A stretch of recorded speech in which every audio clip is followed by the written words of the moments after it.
Mary, Queen of Scots, set sail for France when she was 6 years old to be raised with her future husband, Francis II. They were married in Notre Dame Cathedral when Mary was 15 and Francis 14.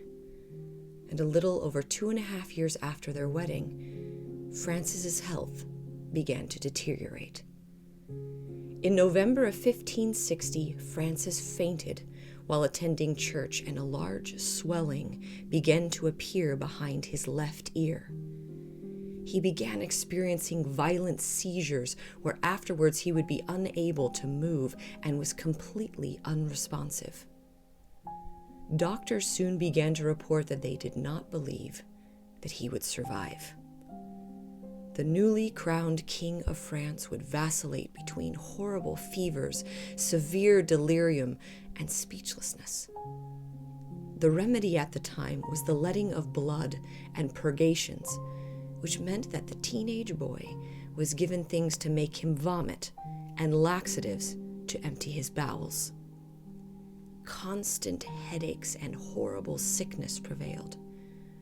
Both Mary and Catherine de' Medici, Francis's mother, stayed tirelessly, nursing Francis at his sickbed in a darkened room. On December 2nd, the doctors decided to pierce the tumor, but it was to no avail. It was even discussed whether they should drill a hole in Francis's head to relieve the pressure of the fluid that had built up. It was not to be. On December 5th, 1560, at the age of 16, 1 month before his 17th birthday, Francis died. Mary wrote a poem about the boy she grew up with, not quite yet a man, that she married. Wherever I may be, in the woods or in the fields, whatever the hour of the day, be it dawn or the eventide, my heart still feels it yet, the eternal regret. As I sink into my sleep, the absent one is near. Alone upon my couch, I feel his beloved touch. In work or in repose, we are forever close. His body was taken and buried in the Basilica of Saint-Denis. The Basilica had been the burial place of the kings of France since the 10th century.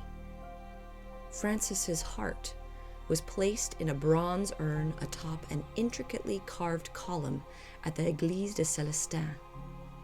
The column features a pillar of flames to symbolize that Francis had been like a pillar of flame in the desert, standing up for the Catholic faith. During the French Revolution, the Basilica was raided, and the remains of many tombs were desecrated. Bodies were removed and effigies destroyed. Francis's body was never found after this point. The column which Francis's heart was on was saved by archeologist Alexandre Lenoir and placed in the Museum of French Monuments until it was moved to the Basilica Saint-Denis in 1817.